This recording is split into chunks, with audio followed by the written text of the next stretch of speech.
Ahí veo a Claudia. Está Claudia ya en el fondo, ¿no? Hola, ¿qué tal? Buen día. Hola, Claudia. Buen día. Hola, buen día, José María. Un gusto Sí. tenerte con nosotros. Muchas gracias. Encantado. Muchas gracias por tu participación. Estuvimos demorados unos segundos y pido disculpas porque estábamos con algún problema con la conexión de YouTube, pero bueno, la vamos a grabar y se pasará después por YouTube. Así podemos arrancar. Para contar un poco la dinámica, nosotros estamos acá en la legislatura de la Ciudad de Buenos Aires. Los participantes son asesores especialistas en los temas de espacio público, de urbanismo, y diputados de la ciudad de diferentes espacios políticos que se van a ir integrando. Están viendo en pantalla a la diputada María Rosa Muñoz, que es la vicepresidenta segunda de la legislatura. Y bueno, sé que se fueron enganchando, así que ahora vamos a ir viendo y les vamos a decir quiénes están. Un poco la dinámica que pensamos, José María, es una intervención un poco en la línea que habíamos conversado. Nos interesaba mucho saber la experiencia del comité de expertos y cómo están planteando la apertura de actividades allá en Madrid y cómo se da la dinámica de trabajo del comité de expertos y las diferentes medidas, el impacto que vienen teniendo, porque bueno, cada ciudad viene haciendo su proceso al respecto. Acá en la Ciudad de Buenos Aires hemos ido teniendo algunas experiencias de apertura. En el día de ayer, por ejemplo, bueno, empezó el running y con algunas dificultades, lo vamos a conversar también después. Así que bueno, les dejo la palabra y podremos escuchar una intervención. Habíamos dicho primero, en primer lugar, suya como expositor y después abrimos a que haya un intercambio, ¿sí? Sí, muy bien, perfecto. Con mucho gusto. En primer lugar, agradecerles la invitación. Me parece que es muy interesante este intercambio de experiencias, ¿no? De hecho, el mismo comité de expertos responde a esa idea, ¿no? De incorporar visiones muy distintas, ¿no? Por otro lado, como ya comentamos, conozco bien la ciudad de Buenos Aires, incluso tuvimos ocasión de colaborar porque yo mismo pasé por la administración hace ya tiempo y en la época en que Madrid, desde la región de Madrid y el Ayuntamiento, la Municipalidad de Madrid, colaboraban con Buenos Aires en muchos proyectos de rehabilitación, principalmente de espacio público. Me estoy acordando de Avenida Mayo, ¿no? Los conventillos, en fin, tantos temas, ¿no? La cuestión en Madrid, no podemos desligar un poco la situación de España de la situación general de cómo se ha gobernado la epidemia en el país, ¿no? Se declaró, como saben ustedes, un estado de emergencia que centralizó en el gobierno de la nación el conjunto de las competencias sanitarias que en nuestro país, que es federal como ustedes, están repartidas, ¿no?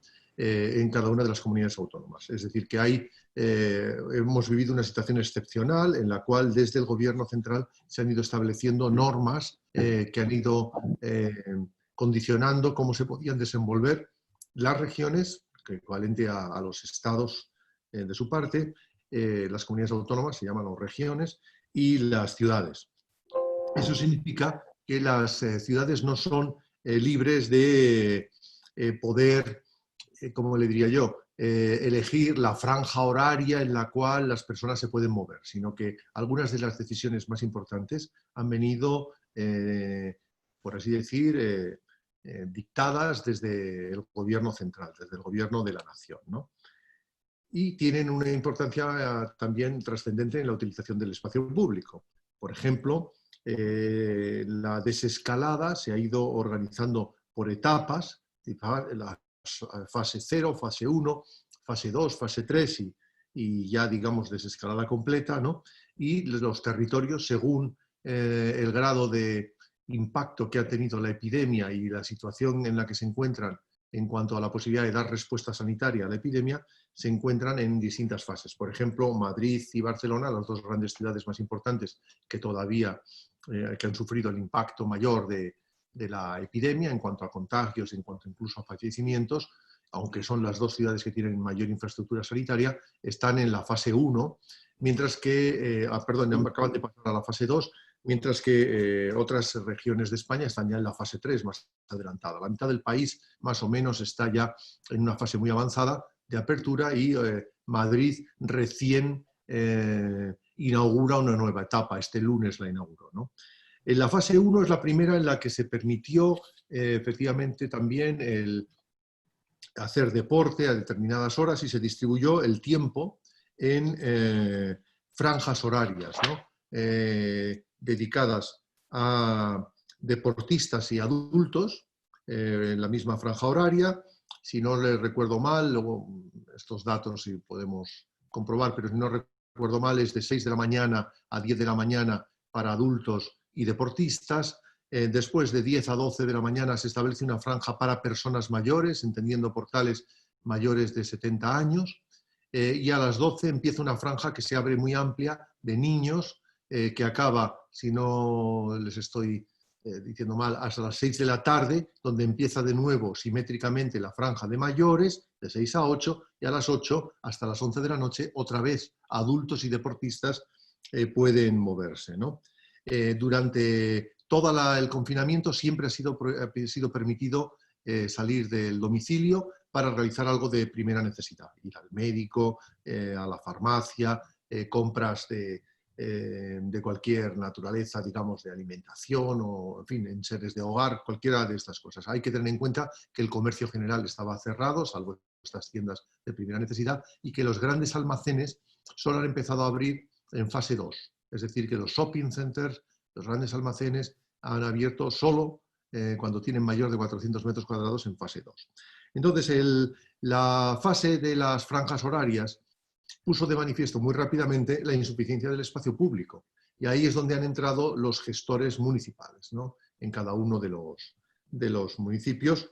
Y en el caso madrileño, el ayuntamiento quiso tener, para asesorarse mejor en tomar las decisiones, un grupo experto compuesto por, en general estamos en ese grupo, arquitectos, expertos en transporte, expertos en, digamos, temas tecnológicos, empresarios, y también están incluidos en este grupo personas expertas más bien en temas de epidemiología, ¿no? Es decir, que tiene como dos vertientes, arquitectos y urbanistas, expertos en tecnología de transporte, etcétera, y por otro lado epidemiólogos para un poco las medidas un poco profilácticas, en fin, en cuanto a higiene, etcétera, que deben tomarse ya en el ámbito del transporte público, en el ámbito de cada uno de los ámbitos, ¿no? La primera reflexión que hicimos llegar al ayuntamiento y que la prensa le está dando una importancia muy grande, como si les llega alguna nota de la prensa madrileña, es el tema, yo lo he planteado en 3 puntos, a ustedes les interesa más el de espacio público, pero hay alguno más. El tema de la calidad de la vivienda está ahora mismo otra vez sobre la mesa, porque están en el mercado y ahora han sido visibles muchas viviendas inadecuadas. Es verdad que no tenemos el planteamiento de, digamos, de unas grandes áreas de vivienda autoconstruida, ¿no? Como es común en las grandes metrópolis en América Latina todavía, pero sí existe una parte de vivienda muy antigua que ahora mismo con el confinamiento se ha demostrado que no cumple los estándares de vivienda higiénica. Es decir, son viviendas sin ventilación, interiores, dando a patios muy pequeños, sin apenas sol, en fin, no es un espectro muy grande, pero es relevante. En la segunda cuestión, por tanto, se ha planteado de nuevo la cuestión de la vivienda, y un tema muy antiguo, un tema casi que nos retrotrae a mediados del siglo pasado, ¿no? El tema de la vivienda higiénica, ¿no? Y de la vivienda mínima, ¿no? ¿Cómo debe ser la vivienda mínima para...? Pues ahora resulta que para un confinamiento la vivienda mínima no puede ser igual que para una circunstancia de normalidad. Por ejemplo, ¿cómo desarrollar una cuarentena dentro de un núcleo familiar en una vivienda que no cumple unas condiciones mínimas de superficie? Por ejemplo, tener 2 baños o tener separado un dormitorio de la habitación principal, una vivienda que sea un único ambiente, ¿no? por ejemplo, ¿no? Saben que se dan muchos casos. En España la mayor parte de las personas ha pasado la enfermedad, del 5% que se ha infectado, lo ha pasado en su domicilio. Es decir, ha tenido una evolución benigna y lo han podido pasar en su domicilio. De las personas que se han hospitalizado, muchas han pasado a cuidados intensivos, y algunas de ellas pues, han precisado, como saben ustedes, respiradores, y eso me imagino que será igual en Buenos Aires y en general en Argentina como en los demás países, ¿no? Pero también se ha dado mucho el caso de que las personas que han pasado la enfermedad domiciliariamente han tenido que cuidar una cuarentena dentro de su propia casa. Y también se ha puesto de manifiesto que muchas de las viviendas no lo permiten. Muchas de las viviendas más pequeñas, de un nivel económico menor, no permiten el aislamiento dentro de la propia casa.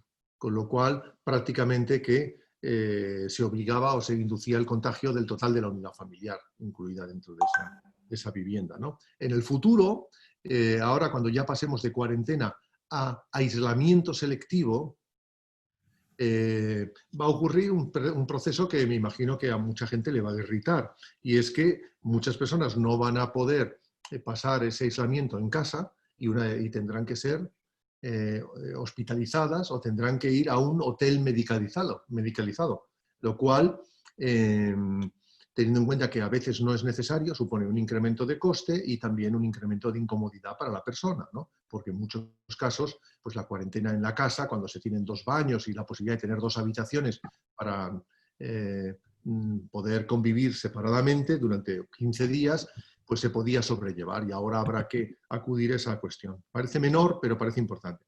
Y luego, ya entrando en espacio público, lo más llamativo ha sido que, en efecto, en cuanto se abrió la posibilidad de salir a la calle a pasear, no solo a la farmacia o a comprar, sino a pasear, se inundó las calles. Entonces era casi imposible guardar la distancia de seguridad en las aceras, lo cual plantea que en muchas calles de Madrid, si no se toman medidas en la ciudad antigua, parecido pasará en Buenos Aires, si no se toman medidas en esas calles, es casi imposible por el tamaño de la acera tener una distancia de seguridad, ¿no? Tendrá que tomarse medidas inevitablemente de sacar el automóvil del aparcamiento y de circulación en muchas de estas calles, y además con carácter inmediato. Una de las cuestiones que se puso de manifiesto es que, en todo caso, era urgentísimo tomar medidas de alivio del confinamiento, y entonces se han peatonalizado los días de fiesta algunas calles muy importantes, ¿no? Como la Castellana, en varios de los tramos, las calles que rondan alrededor del Parque del Retiro, etcétera, ¿no?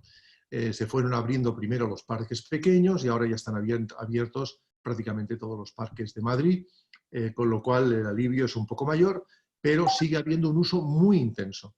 Tan es así que mi sugerencia al ayuntamiento va a ser que mantenga el tema de las peatonalizaciones en fines de semana ya, digamos, hasta nueva orden. Yo diría que ya para siempre, casi, porque realmente es ahora mismo una necesidad que está demandando el conjunto de la ciudadanía, porque se está usando muy intensamente el espacio público, ¿no? Por tanto, ahí tenemos un tema muy importante, el tema del espacio público. Con otro agravante, según se va a abrir la actividad económica, que ahora mismo se está desarrollando en gran medida en el ámbito de los servicios que no son de cara al público, en teletrabajo, la administración, por ejemplo, no han vuelto todavía en su mayoría. La universidad está cerrada, las escuelas infantiles de primaria y secundaria están cerradas, es decir, que todavía no estamos ni remotamente en la normalidad, ¿no? Por tanto, todavía no hay el tráfico. Pero hay un cierto miedo de la población a utilizar el transporte público, principalmente el más eficaz, que es el metro.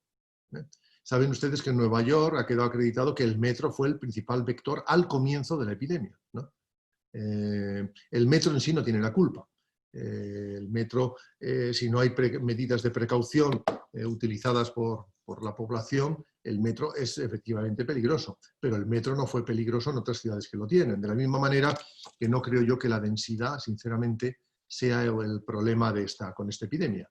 La densidad si no hay otras medidas complementarias, ayuda a extender el contagio, pero hay ciudades muy densas, que diría yo, Seúl o Tokio, por decir, o Hong Kong, que han tenido menor incidencia que otras mucho menos densas, ¿no? Es decir, que Nueva York no sufre tanto el embate de la epidemia por su densidad, sino por la combinación del retraso del inicio de las medidas y la densidad, ¿no?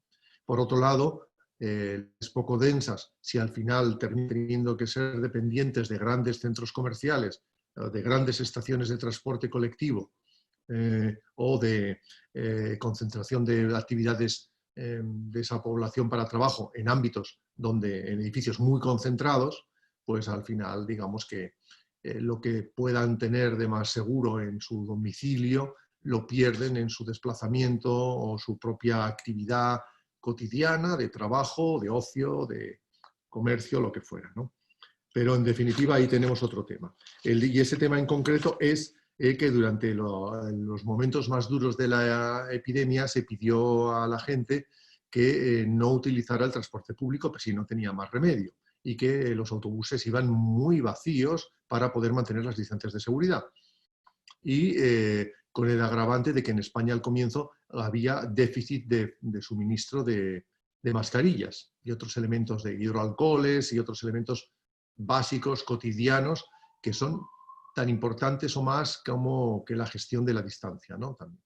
Y el automóvil privado, si no se reduce su uso, va a entrar en conflicto con el transporte público. Es decir, que ahí tenemos una ecuación que me gustaría debatir con ustedes, ¿no? Pero, por un lado, se está diciendo no se utilice el transporte público, o las personas ahora que ya lo pueden utilizar tienen miedo a utilizarlo, y por otro lado es necesario sacar automóviles de la calle, porque la experiencia muestra que en muchísimas calles del centro urbano es muy difícil mantener la distancia de seguridad y va a haber que hacer un programa muy serio de ampliación, llamamos aceras, los andenes para peatón, ¿no?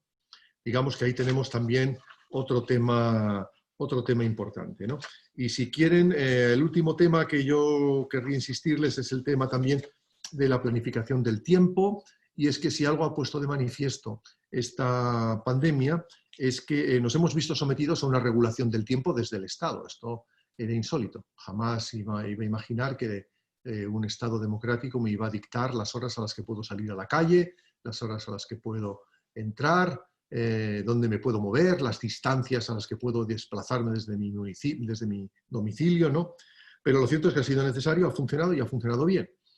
Y esto lleva a que en el futuro sería muy interesante seguir manejando, además del gobierno, digamos, del espacio, una cierta gestión del tiempo, gestión inteligente del tiempo.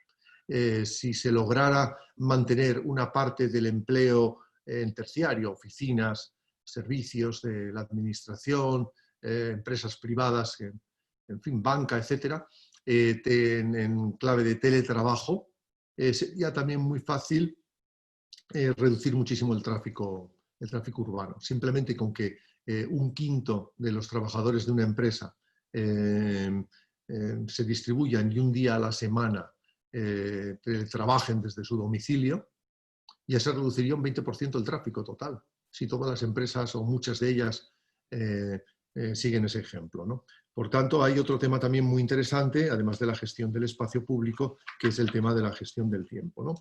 Pero si quieren, como conclusión así más grave, les diría, como ya para así acabo y no me alargo tanto, que se ha puesto de manifiesto que todavía hay muchas viviendas inadecuadas y que el tema de la vivienda está pendiente y que el gobierno de la ciudad va a tener que trabajar todavía e invertir mucho dinero en ello, que el espacio público no está condicionado para una ciudad peatonal y mucho menos para las distancias de seguridad.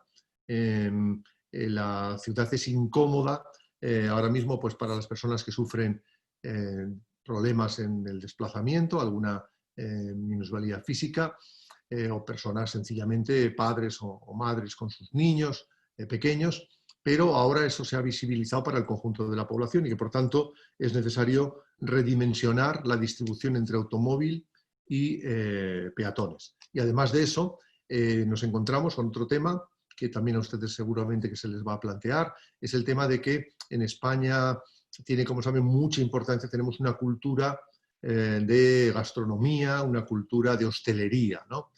Bares, restaurantes, son lugares muy importantes en la vida social del conjunto de la población, de todas las clases sociales, esto es universal, y de pronto compartir, en fin, un aperitivo, una comida, un almuerzo, en un restaurante cerrado es todavía un riesgo, ¿no? Y por tanto han salido a la calle.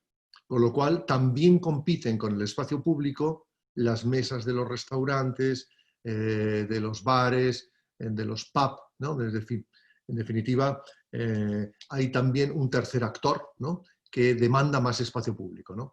Y realmente en muchas de las calles es imposible, la ecuación no tiene solución. No puede haber mesas, un espacio cómodo para los peatones y automóviles aparcados y circulando en esas mismas calles, ¿no? Por tanto, ahí tenemos una ecuación complicada, ¿no? Que a mi modo de ver, animamos al municipio a que tome la decisión de selectivamente ir ampliando el espacio público a costa del automóvil, ¿no? Ya se hace los fines de semana, pero se tiene que generalizar mucho más también en calles más pequeñas, ¿no? Si les parece, yo paro aquí, que ya hablé bastante y me gustaría un poco, ya atiendo las reflexiones que ustedes quieran plantear. En primer lugar, le querría pedir a la gente de sistema si podemos tener pantalla completa para que pueda decir quiénes están. Sí. Acá junto a mí está el vicepresidente primero de la legislatura, Agustín Forchieri, que decíamos, como estamos diciendo antes, bueno, somos diputados de diferentes espacios políticos. Agustín representa al oficialismo de la ciudad. Así que él ya me transmitió que seguramente va a querer hacer alguna pregunta. Estoy viendo en pantalla, ya la mencioné, a la vicepresidenta segunda, María Rosa Muñoz, al diputado Javier Andrade, Matías Barrota Benia, Laura Velasco, y a ver, empiezo a nombrar a Eugenio Casieles. Estoy viendo, me está costando un poquito, sí, pues mucha gente, y ahí también asesores, y bueno, está el diputado Martín Ocampo, está el diputado Matías López. Bueno, vamos a ir nombrando, hay seguramente también incorporada gente del Ministerio de Espacio Público, que Manuela Tourte, la diputada Manuela Tourte, gente del Ministerio de Espacio Público que también ha sido invitada, y muchos asesores, y seguramente algunos diputados que iremos nombrando. Yo quería pedirle a Agustín, que tenía alguna inquietud, que arrancara con la ronda de preguntas, y después que vayan pidiendo la palabra, así rotamos, porque surgieron un mundo de cuestiones para poder abordar. Bueno, buenos días, José. Muchas gracias por estar acá con nosotros, presente de manera remota, pero me parece que es muy enriquecedor poder tener este intercambio y también ver qué sucede con una ciudad tan grande, también importante como lo es Madrid. Yo te escuchaba hablar y creo que coincido en muchas de las cosas que decís, en que esta pandemia nos hizo repensar en un montón de cosas en el espacio público, ¿no? En la importancia que tiene la generación de espacios públicos. Me parece que esto que hablabas de poder agrandar las aceras, de poder tener distintas... A ver, en la Ciudad de Buenos Aires hace ya un tiempo se viene repensando el espacio público en que sea vivible, que sea más de vida urbana. No se habla de espacio público solamente de espacio verde, que sí claramente es importante, pero sino también distintas maneras de vivir el espacio público. Hoy los jóvenes de hoy y las sociedades van cambiando y los gustos de las personas van cambiando. Y me parece que es importante esto de repensar los distintos espacios públicos, agrandar las veredas, poder... Yo soy partidario de que esta pandemia que hizo que la gente vuelva a usar el automóvil es preocupante. Yo creo que me parece que no podemos volver para atrás. Si se viene con una política de desalentar el uso del automóvil, claramente esta es una ciudad muy grande, donde tiene 3 millones de habitantes, pero todos los días ingresan 3 millones de personas a trabajar. Creo que la voluntad de ir generando distintas centralidades para que no sea un mismo lugar donde se trabaja, un mismo lugar donde se estudia, un mismo lugar donde se vive. Me parece que el poder generar distintas centralidades y que uno pueda vivir cerca de donde estudia, cerca de donde tenga un centro de salud, cerca de donde pueda trabajar, no va a necesitar ni el transporte público ni tampoco el automóvil. Me parece que el poder generar distintas centralidades también hace que pone de manifiesto, no solamente en esta ciudad, en todas las ciudades pone de manifiesto distintas falencias que te puedan llegar a generar producto de que son ciudades grandes. Lo que le pasó a Buenos Aires hoy, al área metropolitana en sí, le pasa al área metropolitana de las grandes ciudades del mundo. Me parece que esto nos trajo también una manera de repensar un montón de cosas que se venían haciendo, que algunas estaban bien y otras producto de esta pandemia, porque me parece que el tema del distanciamiento social vino para quedarse, pero también lo que sí veo favorable es lo que hablabas del teletrabajo, de la oportunidad que generó esto, no solamente en el ámbito público o el privado, poder tener esta oportunidad, y claramente el teletrabajo y esta vía remota hace que muchos de nosotros hoy estemos presentes, otros estén de manera remota, y que eso ayuda al medio ambiente y a lo que es la movilidad urbana. Yo tenía una pregunta puntual, que es cómo están manejando el tema de, acá en la Ciudad de Buenos Aires y en distintas provincias, pero particularmente acá. Esta semana hubo una apertura fuerte en temas comerciales. ¿Cómo están manejando el tema del protocolo en la apertura de los comercios que dan al espacio público? Y cómo fue las primeras 2 semanas de esa apertura, si se respetó el distanciamiento, si tuvieron algún rebrote, algún pico de nuevo, y bueno, ¿cómo viene ese tema? Gracias. Pues los primeros comercios que se adaptaron a la nueva normalidad, como lo llaman en España, la nueva normalidad, fueron las tiendas de alimentación, ¿no? Las pequeñas tiendas de centro urbano, ¿no? Menores de 400 metros cuadrados, ¿no? De alimentación, lo tuvieron más fácil, eran pequeñas y realmente al final lo que limitaron el aforo. Es decir, no podrían, según el tamaño del comercio, no podrían estar en el interior del comercio más de un número determinado de personas, en función de la dimensión, del tamaño de los pasillos, etc., ¿no? En supermercados, no gigantescos, no hipermercados, no grandes shopping centers, sino en supermercados de tamaño intermedio, ¿no? 800 metros cuadrados, entre 400 y 1000 metros cuadrados, ¿no? Se planteó también un aforo limitado, había que esperar afuera a que hubiera, digamos, el turno para acceder al interior, y luego marcando en las cajas, que es el sitio de más problema, una distancia de 2 metros entre persona y persona. En el momento en que uno ingresaba era obligatorio llevar mascarilla, es decir, fue el primer lugar donde fue obligatorio utilizar mascarilla en el interior de los comercios de alimentación y cualquier comercio, y además de eso obligaban a utilizar guantes propios y hidrogel al momento de entrar. Es decir, que toda persona tenía que lavar sus manos en el momento de entrar y tal. Supongo que eso será parecido, ¿no? En cualquier ciudad, ¿no? Las tiendas, lo que abrieron después fueron los comercios ya de tipo general, también pequeños, en este caso con cita previa. Es decir, se abrieron ya tiendas donde había que pedir cita en un horario para que no hubiera acumulación tampoco en la calle. Es decir, que se llamabas por teléfono o en la propia aplicación, decías quiero ir a Zara, por decirles una marca española muy conocida, que seguro que está presente en Buenos Aires, ¿no? Claro, es más complicado porque hay que probarse ropa, es más difícil todo ello, y en este caso se pedía cita previa.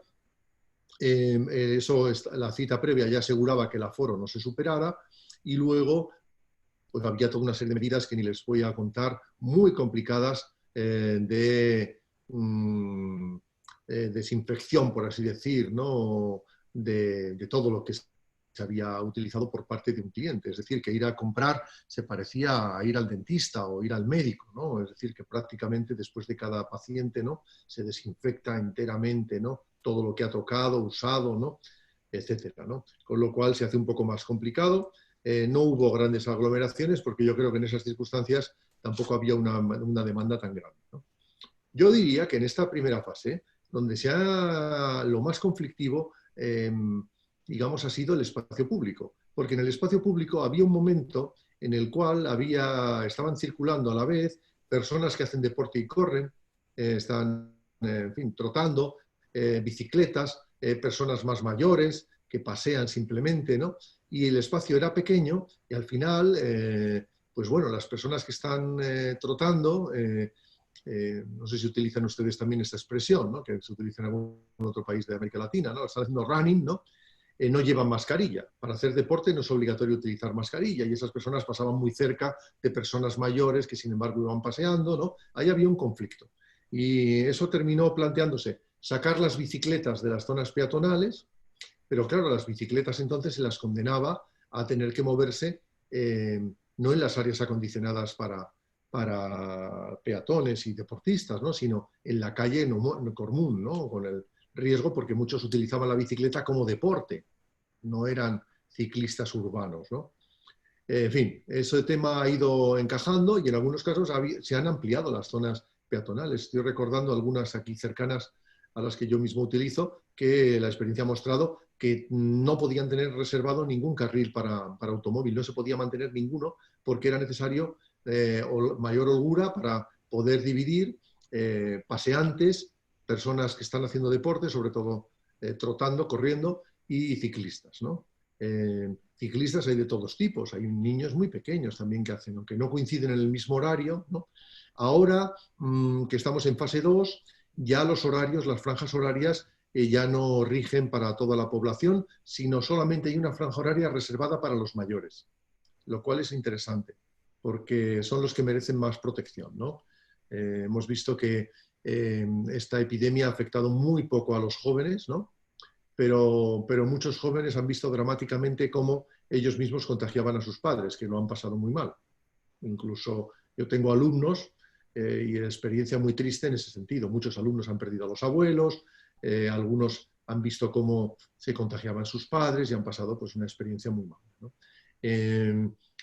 Por tanto, merece una especial protección los mayores. Y me parece que la idea de no dejarlos salir es muy cruel cuando precisamente en muchos casos ellos lo necesitan desde el punto de vista cardiovascular, ¿no? Casi tienen la obligación de realizar esos 10.000 pasos diarios, ¿no?, para muchas personas mayores, ¿no?, y reservarles 4 horas al día en un horario bueno, porque son personas que están en retiro, ¿no? Jubiladas, son de 10 a 12 y de 6 a 8 me parece que una medida bastante buena para protegerles, ¿no? Porque sobre todo los deportistas resultaban agresivos para estas personas mayores, ¿no? Pero en fin, el comercio no ha dado todavía problemas. Ahora esta semana vamos a vivir en Madrid el comercio de los grandes almacenes. Se abren por primera vez, ¿no? Tipo el Corte Inglés, ¿no?, por decirles el más famoso, ¿no? Pero bueno, se van a abrir también shoppings en periferia, ¿no? Y van a tener que mantener la distancia de seguridad, con lo cual seguramente que avisarán en la puerta del aforo. En el momento en que esté completo ya no se podrá acceder, ¿eh? Es decir, que van a usarse no a pleno rendimiento, ¿no?, pero va a servir un poco de rodaje. Lo que sí observamos es que desde que la mascarilla se ha constituido como obligatoria, existe por fin ya suministro universal y sobreabundante de mascarillas, ¿no?, que no lo pueden creer, pero al comienzo de la pandemia la mascarilla era muy escasa y enormemente costosa. Hubo especulación.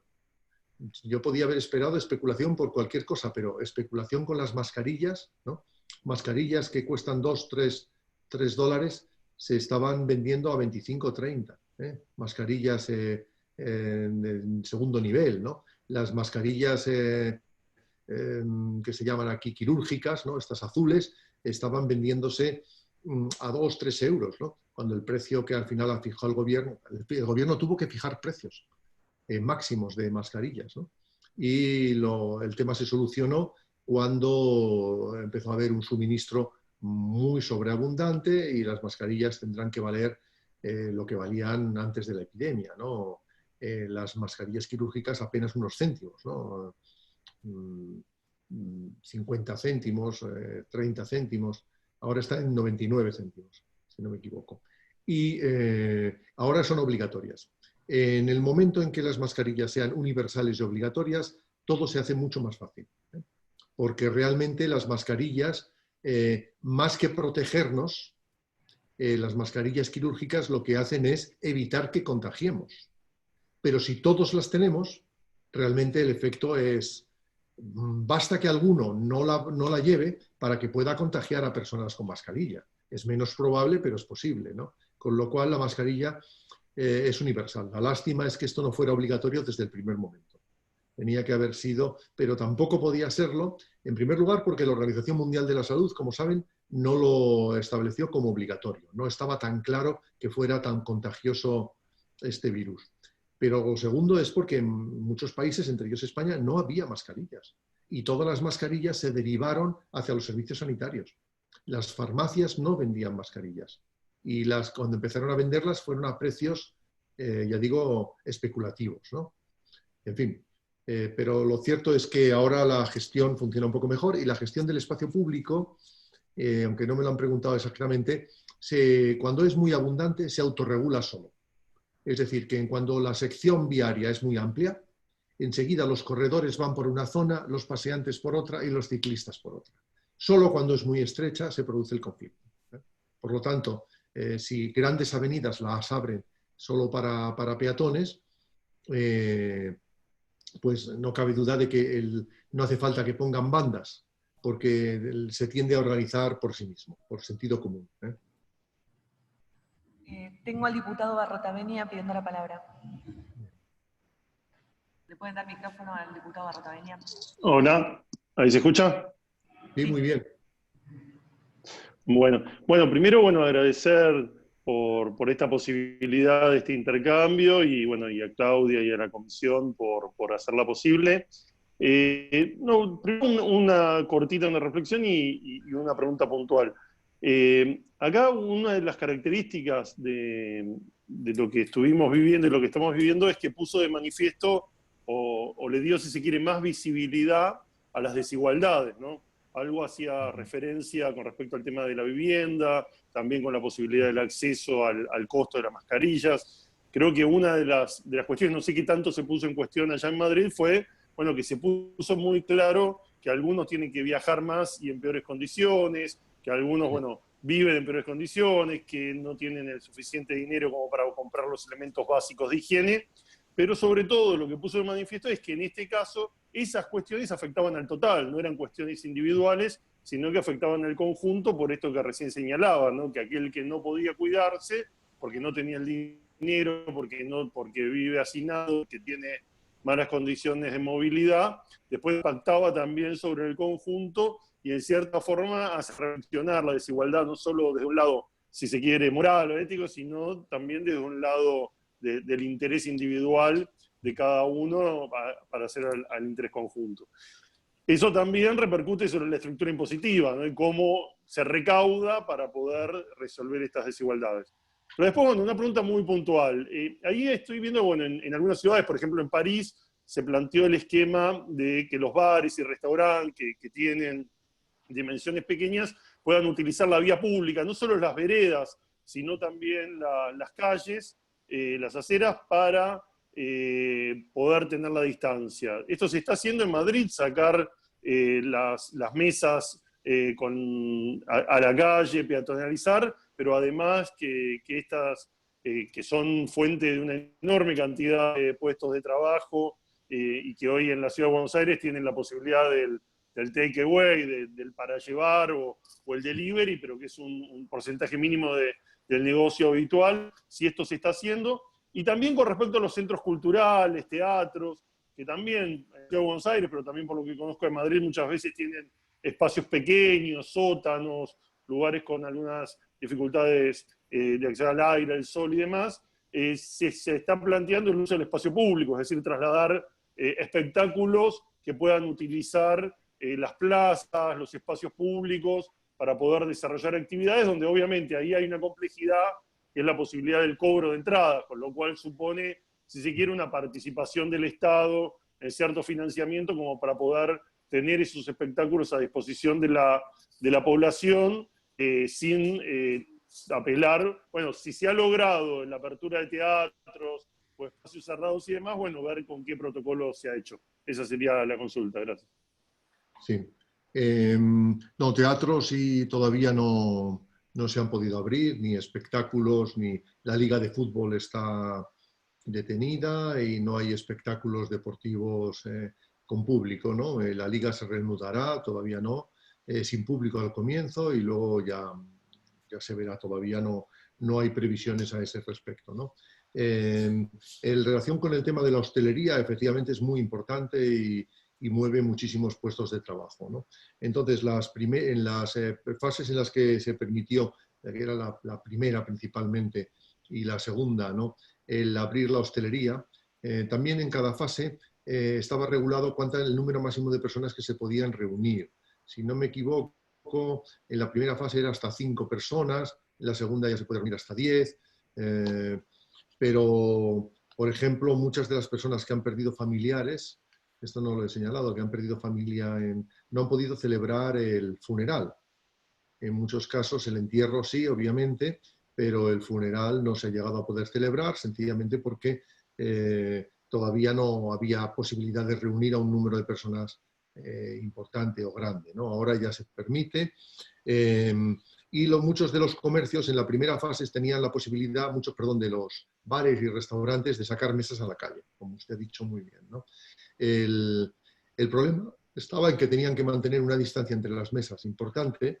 No todos nosotros ya llamamos aceras lo que ustedes seguramente llaman las veredas, ¿verdad? La parte peatonal de una calle, ¿no? Entiendo, ¿no? O lo denominan aceras, ¿no? Andenes, aceras, ¿no? Lo que no es asfalto, digamos, ¿no? No siempre daba superficie mínima para poder mantener las mesas en la distancia, ¿no? Y era necesario recurrir al espacio de automóviles aparcados, con lo cual era necesario sacar algunas plazas de aparcamiento para poder incrementar las mesas. En todo caso, no todos los bares y comercios han abierto en esa fase porque las normas de higiene son tan estrictas que hacen muy poco rentable a algunos comercios el abrir. Fíjense que en la Plaza Mayor de Madrid, que por decirles un espacio que todo el mundo tiene en el imaginario, ¿no? Es un espacio rectangular muy grande, ¿no? De más de 1 hectárea, ¿no? De espacio pavimentado y vacío, o sea, ideal para colocar mesas, ¿no? Solo abrieron la mitad de los comercios de hostelería. ¿Y por qué no abrieron más? Pues porque las normas de higiene de los alimentos, la obligación de otra vez desinfectar cada mesa, cada silla entre cada cliente, ¿no? Etcétera, etcétera, pues hace muy más costoso, evidentemente, el servicio y para muchos pues no compensaba, ¿no? El plantearlo, ¿no? Con lo cual yo creo que no se va a notar hasta fases más avanzadas, la fase 2 o fase 3, ¿no? Donde realmente pues ya puede haber más grupos un poco más grandes, ¿no? Sea más rentable, en definitiva, ¿no? Porque abrir una mesa que hay que desinfectar para 2 personas muy separada de otra, ¿no? Si al final ya son un grupito pequeño, ¿no? De 5 o más personas, pues ya es más viable, ¿no? Pero fíjense las cuestiones que se están planteando. Mientras tanto, saben que para afrontar el problema se planteó lo que se denominan ERTES, es decir, una especie de desempleo temporal, en el cual pues, muchos trabajadores han pasado a depender del servicio de desempleo, reciben la indemnización mensual, con la obligación por parte del empresario de reemplearlos al final de la emergencia sanitaria y no poderlos despedir durante 6 meses después de que se abra o que se cierre la emergencia sanitaria. Es decir, hay dos obligaciones. El Estado cubre los salarios a través del desempleo durante el tiempo de emergencia sanitaria, pero luego el empresario tiene obligación de volverlos a contratar y además no poderlos despedir en 6 meses, ¿no? Pues esto ha sido un alivio muy grande, pero claro, estoy pensando en lo que conozco en América Latina, ¿no? Todo el tema de la economía informal, claro, no puede moverse en esos parámetros, ¿no? Y además depende del espacio público, ¿no? También, ¿no? En fin, todo lo que es la venta ambulante, todas estas cuestiones, ¿no? Y ahí me parece que tenemos un problema, o tienen un problema muy, muy grave, igual que el tema de las malas condiciones de vivienda. Yo estoy hablando de una minoría de viviendas antiguas, pero una minoría importante, significativa, ¿no? Claro, en el tema de, digamos, de Villa Miseria o, en fin, o Favelas, en Río o San Pablo, el problema es mucho más grave. Cómo confinarse en en una vivienda que no cumple las condiciones como tales, las mínimas, ¿no? En fin. Pero bueno, no me quiero extender más. En el tema de la desigualdad, decir que esta epidemia ha sido bastante transversal. En general, las enfermedades infecciosas siempre han estado muy vinculadas a la pobreza, desde que el mundo es mundo, ¿no? Pero de vez en cuando algunas epidemias son transversales. Por ejemplo, las epidemias de cólera, como se basaban en el agua contaminada, y el agua contaminada en el siglo XIX en Europa, no se sabía qué era el agua. Se descubrió en Londres a mediados de siglo. Antes de que fuera claro que era el agua, la epidemia misteriosamente afectaba por igual a ricos y pobres, es decir, a todo el mundo que se abasteciera de una fuente, que se abasteciera de un ámbito determinado, ¿no? La tuberculosis al comienzo era una enfermedad que afectaba a ricos y pobres, ¿no? A principios del siglo XX quedó muy claramente asociada a la pobreza, a las malas condiciones de alimentación y de vida, ¿no? Pero el coronavirus, en nuestro caso, ha sido muy transversal, ha afectado a todos los grupos sociales, ¿no? Ha sido distinto el comportamiento al de otros países, ¿no? Donde ha afectado más a ciertas comunidades, ¿no? Como la afroamericana o la latina, ¿no? Por ejemplo, en Estados Unidos, ¿no? En España no podemos decir que haya afectado, y si ven las regiones, no hay una correlación entre renta per cápita y impacto de la enfermedad. Es decir, que regiones de renta per cápita más baja, sin embargo, han tenido mejor comportamiento, seguramente porque tienen aglomeraciones urbanas más pequeñas, etcétera. En fin, ha roto un poco los esquemas, ¿no? La parte positiva es que, digamos, nadie ha mirado a otro lado, ¿no? Cuando las epidemias afectan a una parte pequeña de la población, siempre hay un sector de la población que prefiere no mirar, ¿no? Y aquí ha pasado como en el cólera de Londres, ¿no? Que les motivó para instalar el primer gran sistema de alcantarillado público, ¿no? De acueducto, abastecimiento de agua potable en condiciones y alcantarillado y de aguas residuales en condiciones, ¿no? Porque la epidemia afectaba a todos, afligía a ricos y pobres por igual, ¿no? Y este virus tiene esa condición. Las enfermedades respiratorias en general suelen ser más universales, pero hay también los pobres de esta epidemia, y no son pobres por la renta económica, sino son vulnerables por su edad. Es decir, esta es una epidemia donde en el caso español ha afectado dramáticamente a personas mayores con alguna enfermedad previa. Y esto ha sido, digamos, la lección mayor, ¿no? más seria. Bueno, está Laura González Velasco, después está Mariano, y bueno, si alguien más después quiere pedir la palabra, se van anotando. Laura. Bien. Bueno, muchas gracias. Bueno, José, justamente yo iba en algún sentido en relación con lo que vos planteabas recién, pero creo que quedó expresado. En nuestro caso, en la Argentina, todavía en pleno desarrollo de la pandemia, creo que debemos esperar un poquito más para observar si esta transversalidad es tal o si hay mayor impacto sobre los sectores más pobres, sobre todo en relación con estas situaciones de hacinamiento y también de mucha enfermedad preexistente, porque a priori podríamos decir que ya en algunos de los casos de situación de enfermedad más crítica e inclusive de muerte, son personas de no tan edad avanzada, sino con enfermedades preexistentes respiratorias, que bueno, muchas veces hubiéramos pensado como la tuberculosis se hubiera hace tiempo ya terminado, pero sin embargo ha habido en los últimos años nuevamente en la Argentina. Entonces, bueno, estas condiciones preexistentes en la población la dejan en mucho mayor riesgo, sobre todo en condiciones de hacinamiento, de falta de agua, etc. Pero bueno, más allá de esto, yo quería hacerte una consulta. Bueno, vos recién hablabas en relación con la economía popular, con todos los sectores que van a quedar también más golpeados, seguramente desde el punto de vista del impacto económico de la pandemia, y cómo dar una salida económica a esa situación de crisis en nuestros países es un tema muy importante.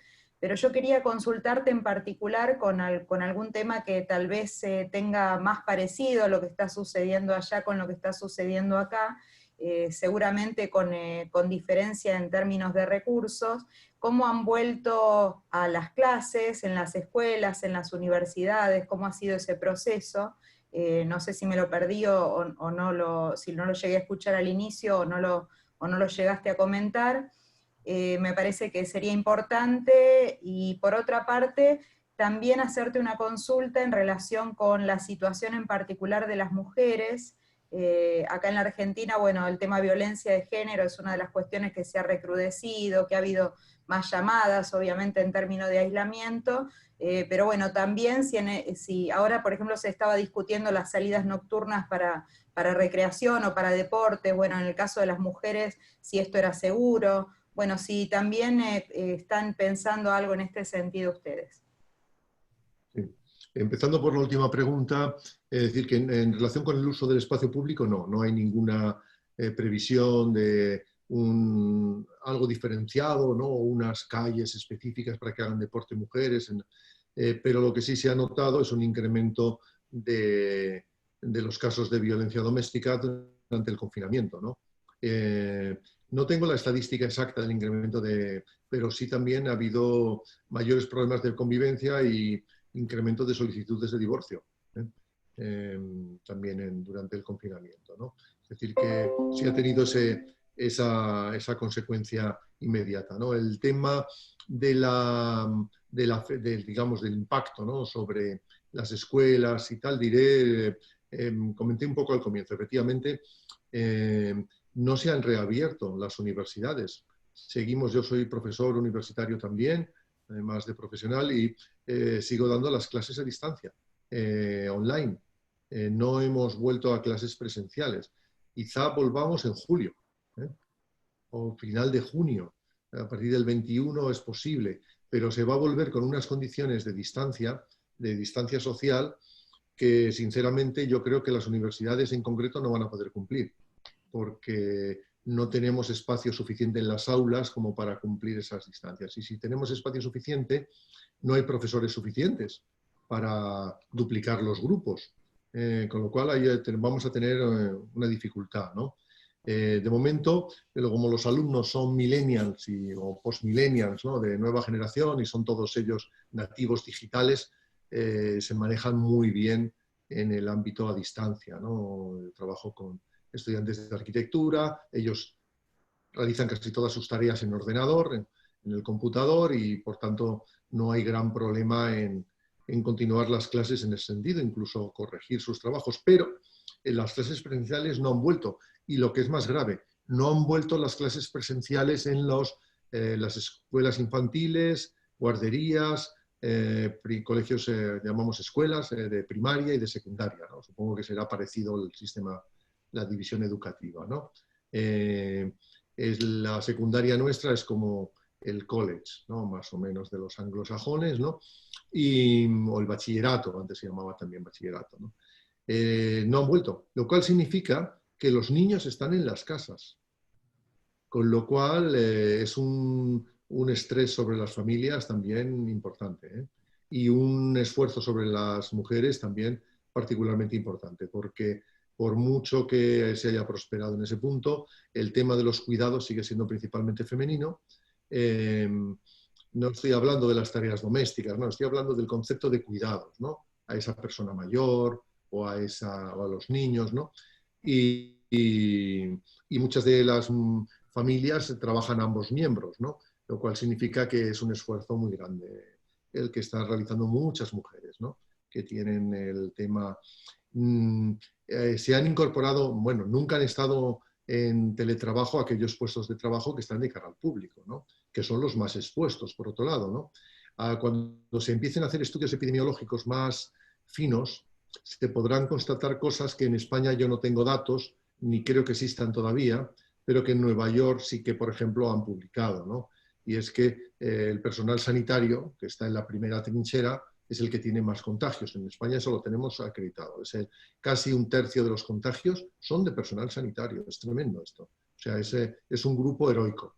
Pero luego tenemos como grupo de riesgo las cajeras o cajeros de supermercados, en fin, las personas que están en los negocios, los repartidores, en fin, todas las personas que tienen un oficio de cara al público, ¿no? Y que no pueden... Entonces, ahí no tenemos datos exactos porque no se recogen los datos de fallecimientos y tal por renta ni por oficio, no se toman de momento esas estadísticas, digamos, pero espero que en el futuro, cuando se pueda explotar, ¿no? Pues toda esta base de datos de la epidemia, pues se pueda saber ese tipo de detalles, ¿no? Pero, en efecto...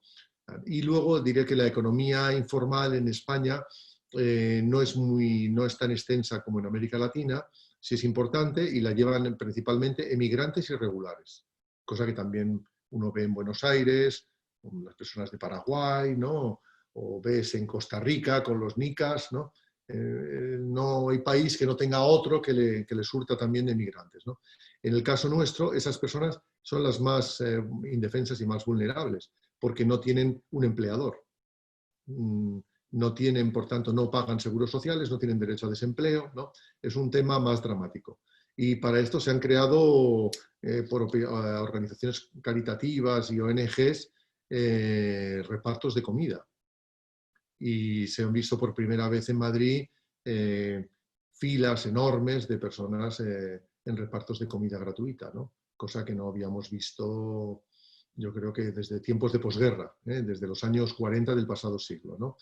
Y, quiero decir, había otro detalle más, el tema de... Bueno, si es caso lo recuerdo, se lo insisto después, ¿no? Pero me refería a que esa población... bueno, sí, ya sé, iba a referirme a las personas sin hogar.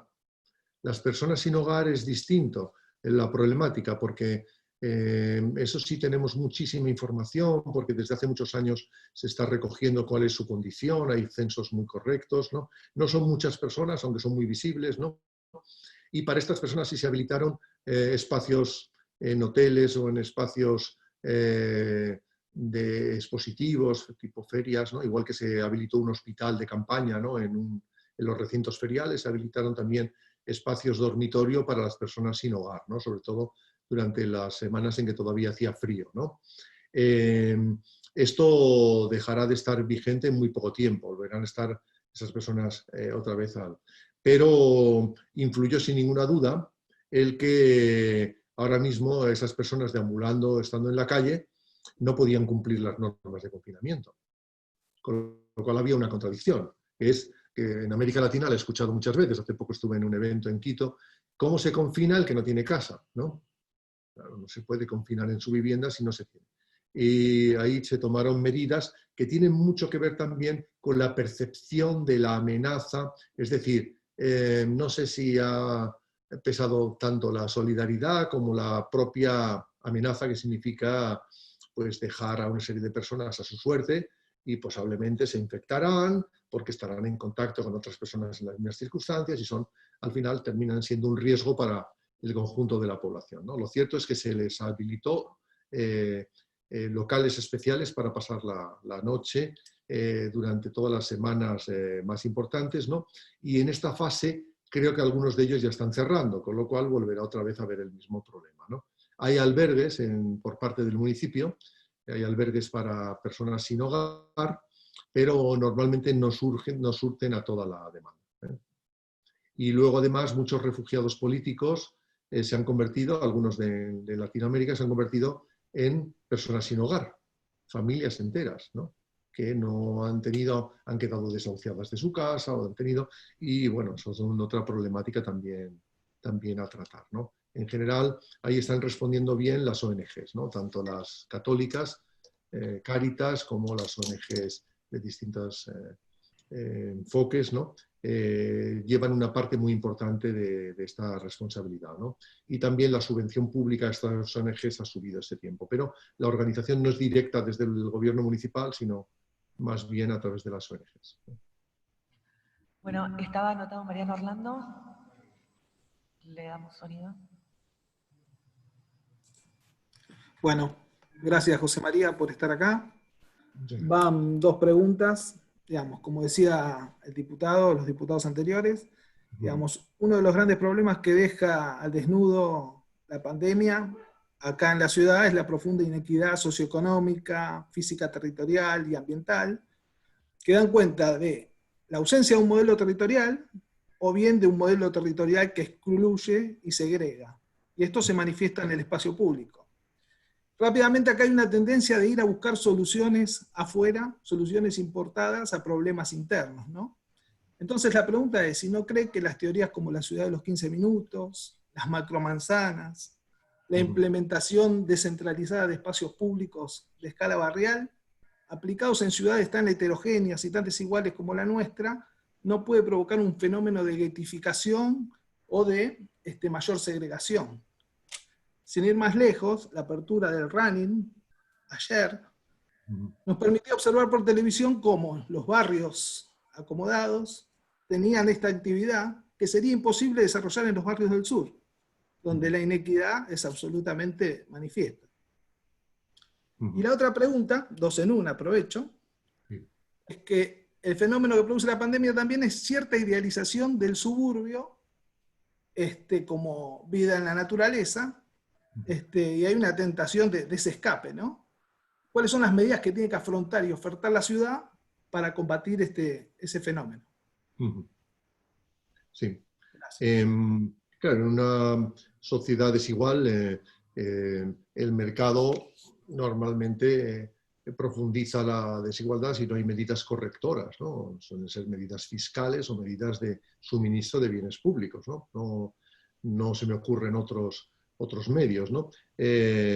Si no se actúa desde un ámbito de lo público, no solo en urbanismo, en cualquier otro ámbito, al final pues tiende a profundizar en la desigualdad, ¿no? La ciudad de 20 minutos no tiene por qué fomentar más la desigualdad, al revés. En algunas ciudades europeas, en el centro urbano, viven justamente grupos vulnerables, ¿no? El centro urbano tuvo unas etapas de declive y justamente pues es refugio todavía, una parte del centro urbano está gentrificada, pero otra parte es refugio de rentas más débiles, incluso migrantes, ¿no? En algunas áreas centrales, ¿no? La ciudad de 20 minutos no es aplicable inmediatamente al conjunto, pero sí es una meta a conseguir, es decir, empezar a pensar no solo en la cantidad de equipamientos y de servicios que se facilitan, sino en cómo están distribuidos espacialmente, ¿no? De tal manera no basta, en fin, le diré, en muchas ciudades dormitorio metropolitanas de Madrid mismo, las escuelas se tuvieron que construir muy deprisa y de golpe en los años 80 y no están distribuidas equitativamente por la población, están concentradas donde había disponibilidades de suelo, ¿no? Eso es incómodo para los niños, les obliga en muchos casos a tener que recurrir al transporte escolar o que les lleven sus padres, ¿no? En fin, hace la vida urbana menos, en ese sentido, menos amable y menos convivible, ¿no? También, ¿no? La ciudad de 20 minutos no es la panacea para todo, pero, por ejemplo, significaría cosas como no debe haber normativas urbanísticas que expulsen el comercio pequeño de los centros urbanos. No se debe poner el gran comercio a competir con el comercio pequeño. No se debe permitir que las escuelas privadas salgan del centro urbano para buscar en periferia mejor acomodo, porque están prestando un servicio en el interior de la ciudad, ¿no? Es decir, que hay muchas medidas pequeñas de urbanismo que sí que van en esa línea, ¿no? Yo no conozco todo el cono bonaerense, ¿no? Pero he tenido la ocasión de haber visitado personalmente algunas áreas, ¿no? Que no es tan frecuente que compatriotas míos hayan estado. He pisado y he estado en Malvinas Argentinas, por ejemplo, y digamos villas de este estilo, ¿no? Igual que puedo haber visitado, pues evidentemente, algunos de los barrios pues, más emblemáticos de Buenos Aires o más turísticos, etcétera, ¿no? El abismo social es muy, muy grande, ¿no? Pero incluso le diría, en Malvinas Argentinas y villas de este tipo, significaría darle importancia a pequeños equipamientos cercanos a la casa. Es decir, no hace falta solo megapolideportivos, hace falta pequeñas zonas verdes no muy lejos, pensar que las cosas queden todas a mano para poder acercarse caminando, ¿no? De una manera, pues, en fin, segura, ¿no? Niños y adultos, ¿no? A hacer las cosas cotidianas, desde comprar, a ir a la escuela o en algunos casos al trabajo, ¿no? Aunque me imagino que la mayoría dependen de su empleo fuera, ¿no? El tema de la baja densidad, pues efectivamente ustedes han vivido fuera de la ciudad, pero en el área metropolitana, ¿no? La explosión de las barriadas cerradas, ¿no? Estoy recordando las que visité en la zona de Pilar, ¿no? Que supongo que seguirá siendo una de las zonas más importantes, ¿no? Yo lo único que diría es que es una falsa sensación de seguridad. Esa persona que vive en Pilar, si luego va a trabajar en un gran banco que está en el centro de la ciudad y está en una planta, ¿no? Les diré que, no voy a decir nombres, pero hay instituciones financieras muy importantes, el virus entró en la planta de directivos y fueron afectados todos los directivos, la plana mayor de entidades financieras, ¿no? Igual que en otros lugares, aparecieron los talleres. ¿Saben ahora dónde están apareciendo los brotes más significativos? Principalmente en lugares donde se reúnen festivamente, cumpleaños, fiestas, principalmente de jóvenes o de profesionales, ¿no? De pronto, los médicos de un hospital se reúnen, en fin, están exhaustos de lo que han vivido, ¿no? Para despedir a unos colegas que han acabado su contrato y se contagian todos los que estuvieron en esa despedida, ¿no? Se celebra un cumpleaños en una pequeña ciudad media en Cataluña, ¿no? Se infectan todos los que estuvieron en ese cumpleaños y la ciudad se queda limitada a la fase 1 y no puede pasar a la fase 2, ¿no? Y queda como Barcelona de pronto marcada por ese punto, ¿no? En general, lo que cada vez se constata más es que lo que resulta particularmente peligroso son reuniones abigarradas, sin distancia de seguridad, en entornos cerrados. Y que en entornos abiertos, al aire libre, es mucho más difícil el contagio. Incluso, no sé si han visto los últimos datos, en fin, esto ya no es experiencia de Madrid, pero tienden a mostrar que incluso cuando en una oficina se produce contagio, el contagio se extiende en la planta donde están las personas afectadas, contagiantes, ¿no? Pero no tan intensamente en otras plantas. Es decir, que compartir ascensores o el lobby del hotel o de la oficina o de la vivienda es mucho menos peligroso que convivir en la misma habitación. Por tanto, la mala condición de vivienda sí introduce una desigualdad y un mayor riesgo, porque el hacinamiento condena a todos los habitantes de una vivienda a seguir la suerte de la persona contagiada. Aún así, habrán observado que milagrosamente hay personas que no se contagian. Es decir, que pueden en una vivienda hacinada, bueno, los niños pequeños en muchos casos, pero además puede ocurrir que, en fin, que se contagian los abuelos, pero que el tío o la esposa no se contagian, ¿no? Pero en definitiva, el mayor riesgo son lugares cerrados abigarrados, ¿no? Por tanto, la baja densidad es una falsa seguridad. Sería baja densidad si yo vivo en Pilar, teletrabajo y, en fin, y no viajo en avión. Pero las personas que viven en Pilar viajan bastante en avión, van a shoppings, les gustan los eventos deportivos y trabajan normalmente en edificios y corporaciones grandes. Por tanto, conviven en el mismo riesgo que los demás.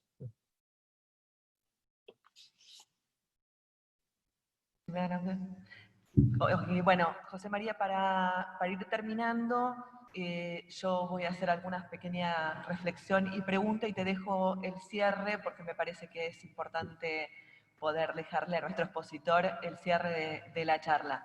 La verdad es que de la exposición y de este intercambio surgen distintos dilemas. Me parece que la pandemia nos coloca en permanente tensión y en permanentes dilemas que tenemos que ir resolviendo. Por eso nos pareció tan valiosa la experiencia de Madrid en el sentido de convocar un comité de expertos. Nosotros estamos proponiendo algo similar acá en la ciudad de Buenos Aires.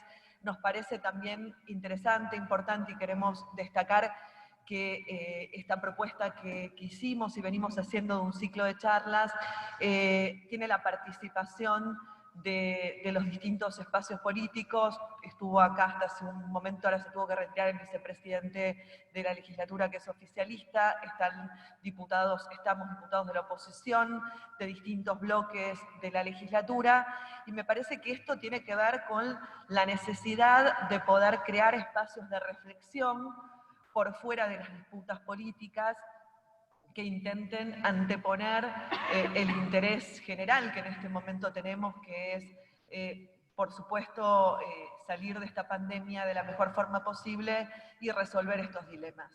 Hablando de dilemas, me parece que obviamente el más importante que tenemos todo el tiempo es el dilema de la libertad. Un poco lo planteaste vos. Permanentemente la pandemia nos coloca en la necesidad de restringir, de limitar libertades que creíamos que eran intocables. Y en este sentido, bueno, nosotros acá en la Ciudad de Buenos Aires, vos comentabas que ustedes han tenido la posibilidad de atravesar la enfermedad en el aislamiento, en el domicilio en la Ciudad de Buenos Aires. Eso hoy todavía no está previsto, nosotros creemos que debe ser considerado y empezar a trabajarlo, pero en principio una persona que tiene el virus va automáticamente, si es muy leve o incluso asintomático, a un hotel. Entonces, bueno, estos dilemas son permanentes. Vos decías el dilema del tiempo, ¿no? El dilema del tiempo, del espacio, hasta dónde puedo ir, hasta dónde no puedo ir. Nosotros prácticamente la única libertad que hoy tiene toda la población por igual tiene que ver con las cuestiones básicas, que es la de ir a un comercio, la de poder hacer las cuestiones necesarias. Obviamente, estas restricciones tienen que ver con una necesidad básica y elemental de supervivencia y de poner por delante la salud y la salida colectiva de esta pandemia. Pero también hay otros dilemas que vos señalabas muy bien, y un poco a esto apuntaba también la pregunta o el puntapié que dejo para este cierre tuyo.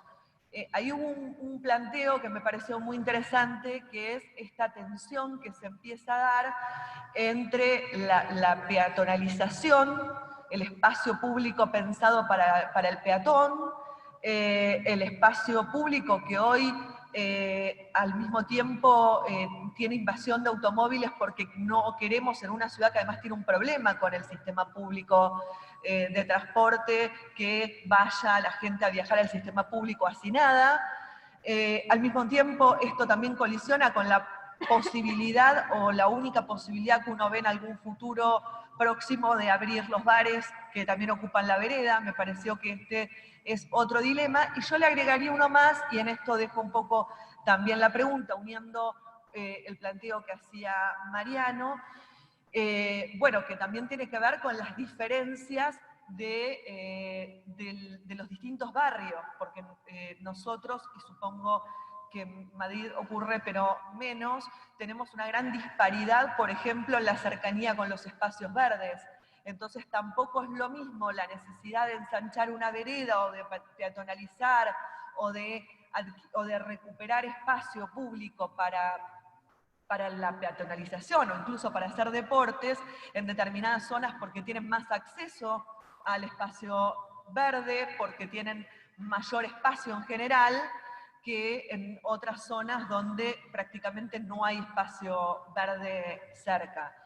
Y ni hablar todo lo que tiene que ver con los barrios vulnerables, populares, villas, donde, por ejemplo, nosotros consultábamos en el día de ayer a las mamás si están pudiendo sacar a los niños a pasear, como puede hacer la población de la ciudad los días sábados y domingos por documento de sus progenitores. y no lo están haciendo, porque claramente en una villa, ¿a dónde van a ir a pasear? Con el temor que hay además. Entonces, bueno, también ese tipo de complejidades. Un poco como reflexión y a modo de pregunta es, bueno, ¿vos crees que puede colaborar un seguimiento permanente de expertos, de personas que estén pensando estos dilemas en la búsqueda de soluciones? Que quizás las soluciones no son generales o lineales para toda la población, sino que hay que ir diversificándolas e integrándolas, planificando de una forma más integral y con un diagnóstico más fino en términos de las particularidades del espacio y con la utilización del tiempo, agregando la variable que me pareció muy interesante. Bueno, aprovecho porque quiero dejar el cierre para agradecer muchísimo esta participación que nos sirve para reflexionar, para poner en común y bueno, que esperamos que se pueda continuar esta relación. Sí.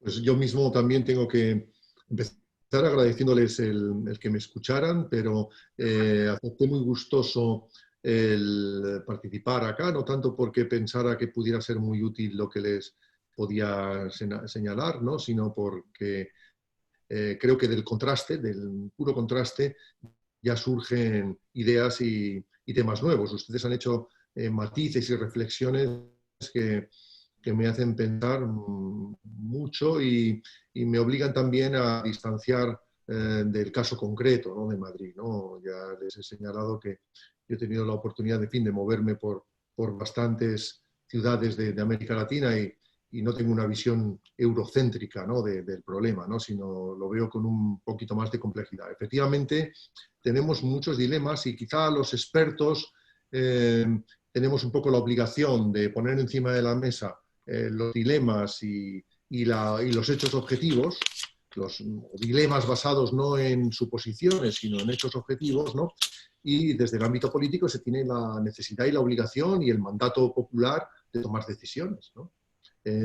Yo nunca creí en la república de los sabios, que ya Platón propugnaba, ¿no? Que sería algo así como la tecnocracia de los expertos, ¿no?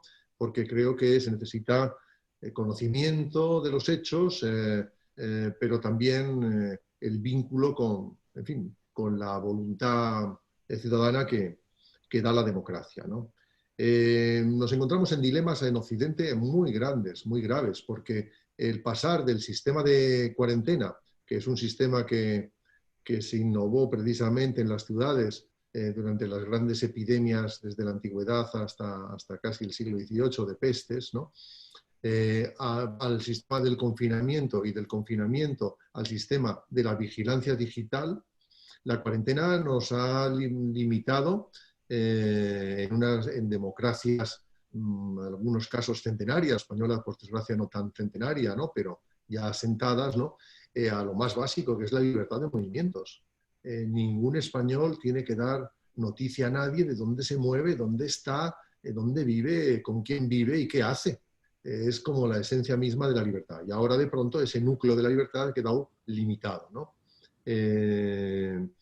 Y ha quedado limitado y va a seguir estando limitado durante un tiempo, ¿no? Por ejemplo, hemos hablado del espacio público, pero ahora podemos movernos dentro de la misma provincia, que es un territorio pequeño, ¿no? Yo no puedo ir a Andalucía, aunque tuviera familia allí, o al País Vasco. Ahora mismo estamos confinados en los ámbitos de las provincias, que es un ámbito, ya digo, bastante limitado, y solo en fases sucesivas empiezan a moverse. Por tanto, hay un nivel de la libertad importante.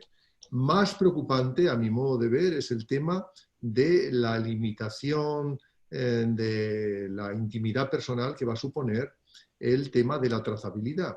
Es decir, en el futuro la epidemia no se tendrá que, si hay algún brote, Dios no lo quiera, nuevo, no se podrá volver a cuarentenas severas de este tipo, sino que tendrá que ser detección de los casos, detección de las personas que tienen contacto con el caso, detección y prevención de los tercer nivel de relaciones de personas que han tenido relación o contacto con personas que a su vez han tenido contacto directo con el afectado, ¿no? Todo eso significa una pérdida de la noción de intimidad que en Asia no ha sido tan importante desde el punto de vista psicológico, pero que en Europa es la quinta esencia de las libertades. La libertad es la libertad de expresión, de movimientos, etcétera, y el derecho a la intimidad, inviolable, que no pertenece al Estado ni a lo público, sino pertenece al ámbito de cada persona, ¿no? Es cierto que ya tenemos en sanidad de siempre las enfermedades de declaración obligatoria, es decir, que hay una base ya jurídica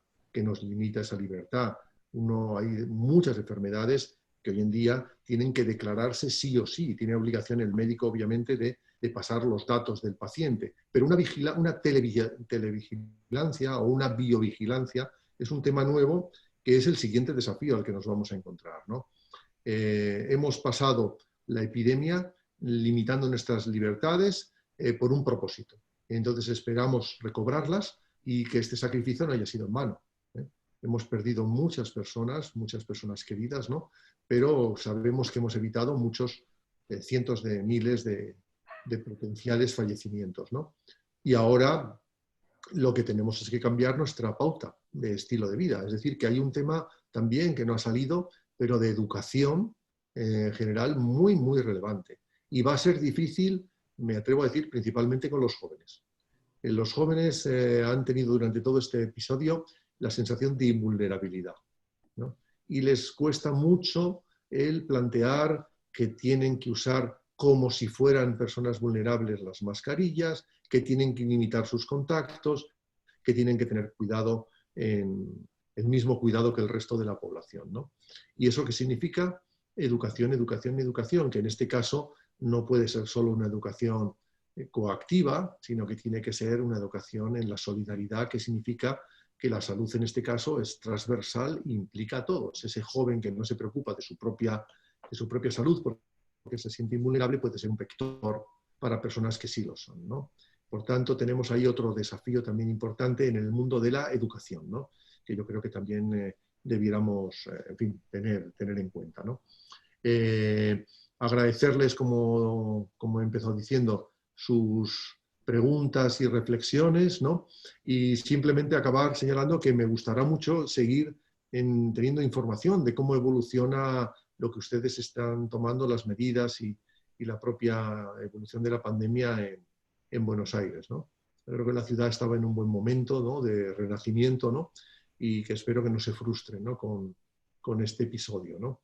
Pero me encantará, digamos, en esta compartir, ¿no?, experiencias, ¿no?, también tener noticias, ¿no?, de cómo van evolucionando y que podremos aprender también de la gestión de esa complejidad, ¿no? Porque, sin ninguna duda, esto pone de manifiesto que el espacio público es importante, pero sin seguridad no hay espacio público, sin unas condiciones ambientales mínimas no hay espacio público. Es decir, que el espacio público es una derivada clave, pero esa derivada está condicionada o tiene vínculos también con muchas otras, ¿no?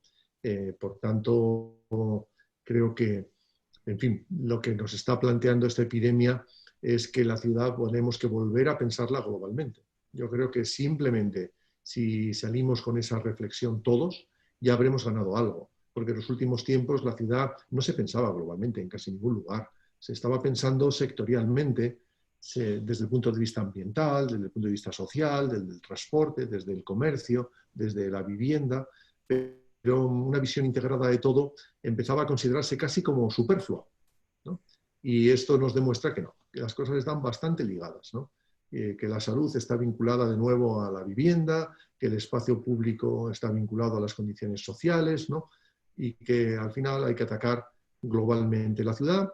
No se podrá resolver de una vez, pero con ensayos valientes en el ámbito táctico, pues seguramente que se pueden conseguir mejoras que yo creo que van a quedar, en algunos casos, espero, para siempre, ¿no? Muchísimas gracias. Muchas gracias. Bueno, gracias a todos. Chau, chau. Chao.